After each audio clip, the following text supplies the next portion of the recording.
HOA Karen tried to tow my truck, so I bought the towing company *. The day I became the most hated man in Riverstone Heights was the same day I became its most powerful. $800. That's what Deborah Vance and her homeowners association tried to fine me for parking my pickup truck in my own driveway. What they didn't know was that I had 6 million reasons to fight back and enough mechanics grit to use every single one of them. If you're watching this video from your phone, hiding in the pantry to escape those soul-crushing HOA meetings, drop a comment below telling me where you're sneaking a peek. I guarantee this story will keep you glued to your screen. My name is Ethan Brooks, and until 4 months ago, I was living what most would call a hard-earned American dream. I'm a retired mechanic, 43 years old, who spent 25 years running a chain of auto shops across Colorado. I sold my business for a tidy sum, enough to retire comfortably and focus on raising my 15-year-old son, Caleb, after my wife, Sarah, passed away from lung cancer 2 years ago. The grief was a heavier load than any engine I'd ever rebuilt. The only thing that kept us going was working on our 1985 Ford F-150 together, a beat-up truck Sarah had loved. Now a bond between Caleb and me. We'd spend weekends tinkering in the driveway, swapping stories and keeping her memory alive. The truck wasn't just metal and bolts. It was a piece of Sarah, a reminder of late-night drives and her laughter echoing through the cab. When Caleb and I needed a fresh start, I chose Riverstone Heights, an upscale community with neat homes, top-rated schools, and a central community lot used for events and parking. I needed a place where Caleb could rebuild his life, and the lot's open space was perfect for his skateboarding. The realtor, a nervous woman named Karen, mentioned an HOA but described it as routine oversight for lawns and aesthetics. I should have caught the unease in her voice when she added, "The HOA president, Deborah Vance, is particular about community standards," but I was too focused on the single-story rancher with a wide driveway, perfect for our truck projects, to dig deeper. I'd faced worse than bureaucrats in greasy garages. How bad could one neighborhood busybody be? I found out on a crisp Saturday morning in September. Caleb and I were in our driveway, polishing the truck's chrome, classic rock playing softly from a portable speaker, when a tow truck rolled up, its yellow lights flashing like a warning. A woman in her late 50s, dressed in a tailored blazer and clutching a tablet, marched across my lawn. Her blonde hair was pulled into a severe bob, and her expression suggested she'd caught us stealing from her purse. "Mr. Brooks," she snapped, not bothering with pleasantries. "I'm Deborah Vance, HOA president.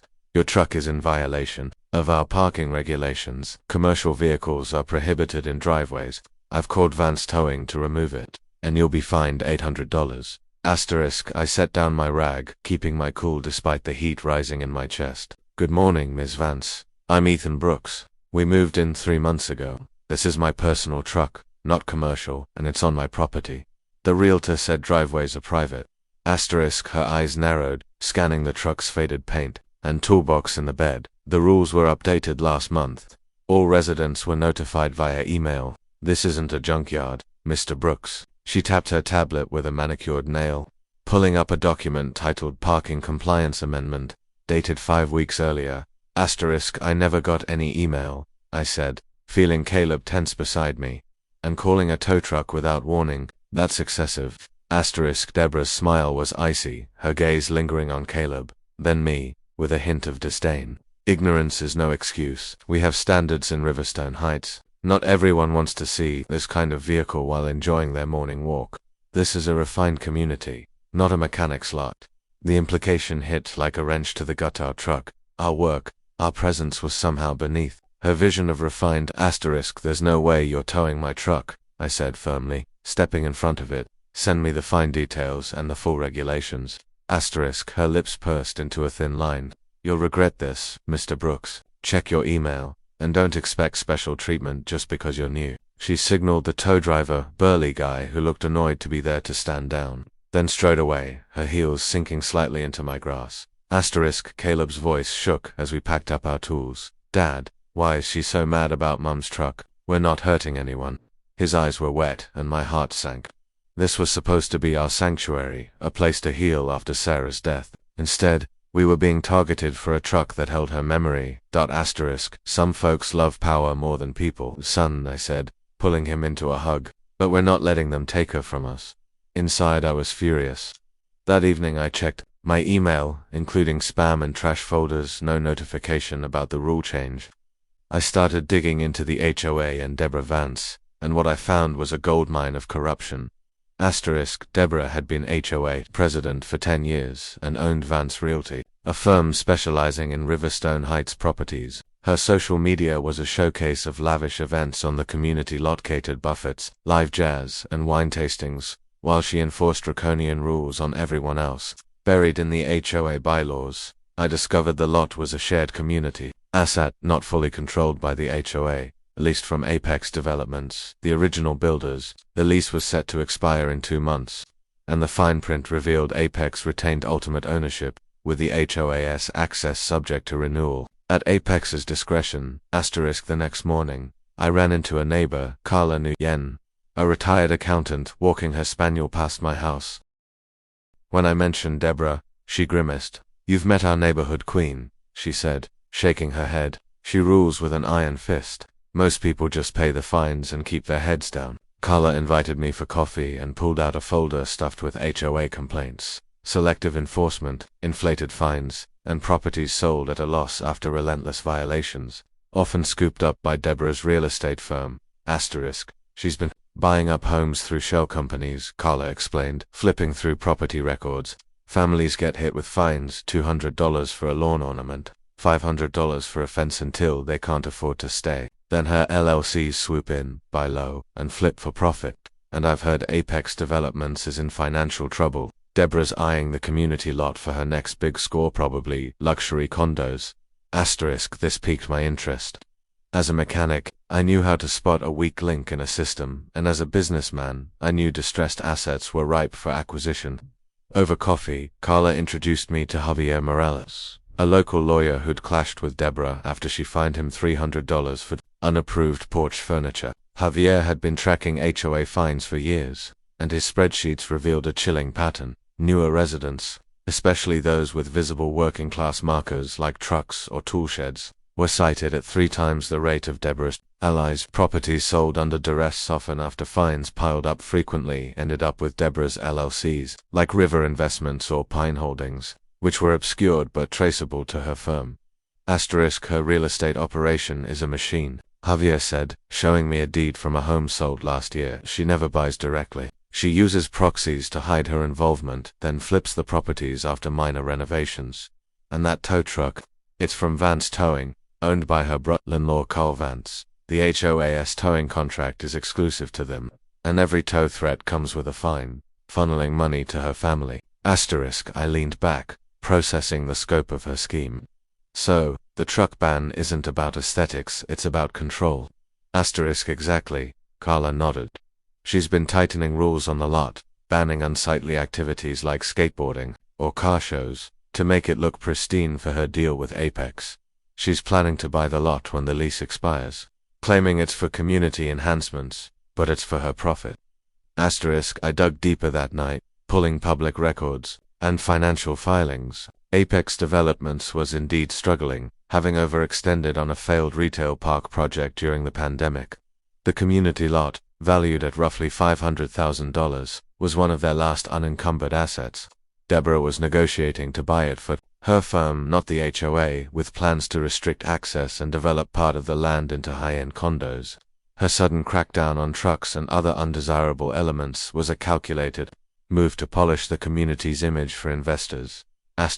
But there was more. Vance Towing, the company she'd sixed on my truck, was also in trouble. Run by Carl Vance, it had overextended on new trucks and was bleeding cash due to poor management.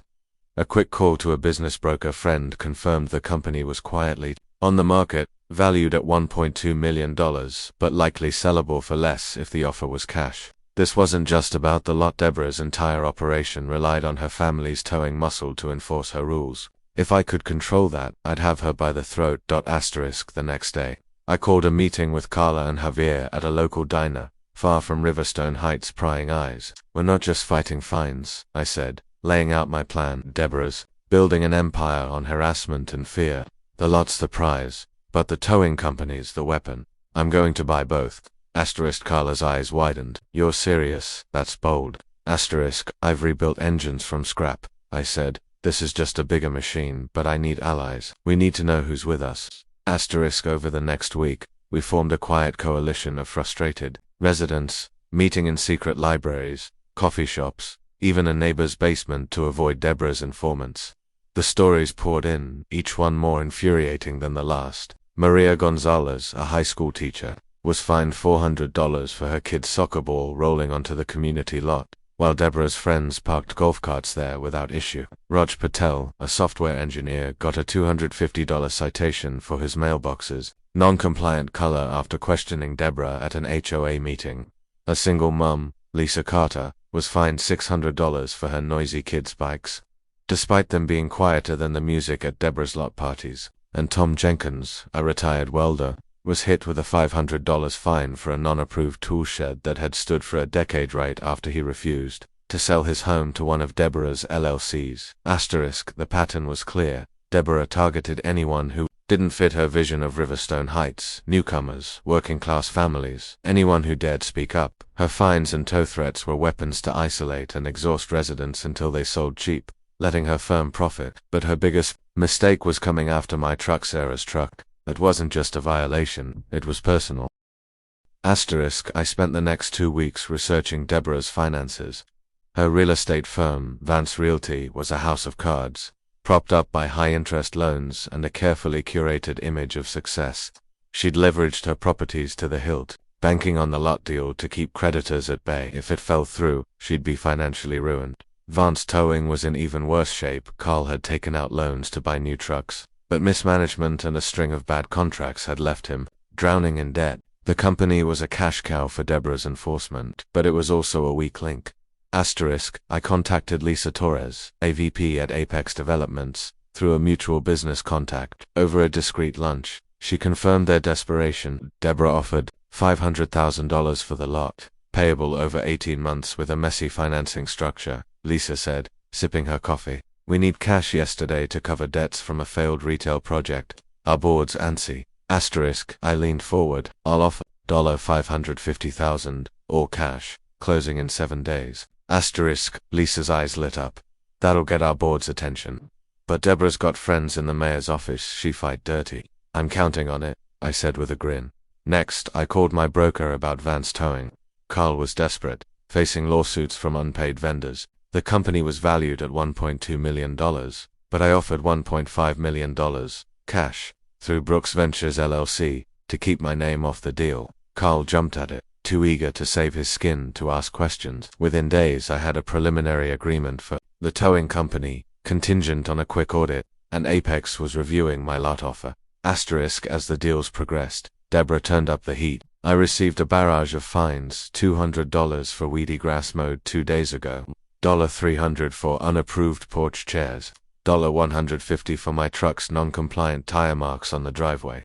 Caleb got a $100 notice for leaving his skateboard out for 20 minutes. Other coalition members faced similar harassment. Carla's dog was cited for excessive barking, despite being quieter than Deborah's event speakers. Raj got a $250 fine for unpermitted window decals. Maria was hit with $400 for excessive garden mulch. Deborah's tow trucks circled our street like vultures, waiting for any excuse to hook a vehicle. The worst blow came when Caleb came home in tears. Kids at school, egged on by Deborah's closest ally, Susan Reed, had called him a troublemaker's kid who didn't belong in Riverstone Heights.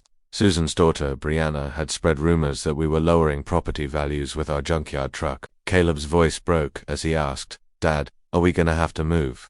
I don't want to leave Mom's truck. I hugged him tight, my resolve hardening. We're not going anywhere, son. They picked the wrong fight. That night, I called Carla. I was ready to sell, but this is personal now. Deborah's targeting my kid. Don't give in, Carla urged. She's done this to at least 5 families. I know hounds them with fines and tows until they sell cheap. Then, her LLC's by. You're not just fighting for you, you're fighting for all of us. The lot's environmental assessment came back clean, and Apex's board accepted my $550,000 offer, thrilled at the quick cash. The towing company audit revealed Carl's mismanagement but confirmed the business was salvageable with new leadership. I signed both deals, keeping my ownership secret, sharing only with Carla and Javier. Meanwhile, Deborah announced an emergency HOA meeting to push a $80 month lot enhancement fee, claiming it was for upgrades but really to fund her purchase. She presented glossy renderings of a private pavilion that would shrink the public space by 30%, conveniently eliminating areas used for skateboarding and community events. At the meeting, she took veiled shots at me, warning about disruptive newcomers who threaten our property values with unsightly vehicles. Javier stood up, questioning her financial transparency, only for Deborah to dig up a settled lawsuit from his law firm, framing him as untrustworthy. When Maria suggested a vote on the lot plans, Deborah hinted at complications with her school's funding, a barely veiled threat tied to her City Hall connections. The room fell silent, fear palpable among the residents. But I stayed calm. I owned the lot and the towing company. Deborah had no idea her empire was crumbling. Days later, she learned Apex had sold the lot to an anonymous buyer and stormed to my doorstep, her composure cracking like thin ice. "I know you're behind this, Brooks," she hissed, clutching her tablet. "You can't steal our lot." I leaned against my truck, arms crossed. "Check the lease terms, Deborah. It expires in 20 days, and the owner decides renewal. Oh, and tell Carl his tow trucks are off my street. I own them now." Her eyes widened, shock replacing her smugness. "What are you talking about?" "You'll see," I said, closing the door. Deborah's desperation spiraled. She held closed-door HOA meetings, rallied Mayor Greg Simmons for zoning threats, which Javier, a lawyer, confirmed were baseless given the lot's private status. She even organized a community pride event on the lot, excluding newer residents, to assert her control. With 60 of her loyalists sipping wine and listening to a hired pianist, she gave speeches about preserving Riverstone Heights' legacy. It was the perfect stage for my move. I rebranded Vance Towing as Brooks Towing and cancelled the HOA's exclusive contract. Effective immediately, I parked a freshly painted tow truck on my lawn, emblazoned with Brooks Towing, community-owned in bold red letters, and attached a sign, "No HOA tows here." The neighborhood buzzed. Kids took selfies with the truck, and residents whispered about Deborah's overreach. Her event was overshadowed by my blatant defiance. I arrived at the lot with Carla, Javier, my attorney, Rachel Kim, and a sheriff's deputy, Mark Lopez, whom I'd briefed. As Deborah toasted our lot's future, I grabbed the microphone. "Good evening, everyone. I'm Ethan Brooks, the new owner of this lot and Brooks Towing." I held up the lot deed and towing company papers, letting the crowd's gasps wash over me. "You're trespassing on private property. The HOA's lease is terminated early due to maintenance violations. Chemical runoff from your upkeep is harming the soil. You have 15 minutes to leave." Deborah's face turned crimson, her wineglass trembling. "This is outrageous. The HOA has rights." "No, it doesn't," I said, nodding to Rachel. "I bought the lot from Apex 4 days ago, and I own the towing company you used to harass us. The lease is void, and I've filed a trespassing complaint. Officer Lopez, please assist." The crowd dispersed, some shooting angry looks at Deborah, others snapping photos of my tow truck parked nearby. About time someone stood up, one resident whispered as he passed. I posted private property signs around the lot and hired 24/7 security to patrol. The next day I held a press conference with a local reporter, announcing plans to turn the lot into a community green space with free auto repair workshops for kids, emphasizing environmental restoration after years of HOA neglect. Tests had revealed high pesticide levels in the soil, a violation of the lease's maintenance terms, giving me grounds to terminate it early. Deborah didn't go quietly. She filed a lawsuit, claiming community harm and arguing the HOA had a right to the lot. Rachel presented the deed and lease termination evidence, and the case was dismissed within a week. My ownership was airtight. Residents began turning on Deborah as her condo plans leaked, thanks to Javier's contacts at City Hall. At the next HOA meeting, Maria stood up, her voice steady despite Deborah's glares.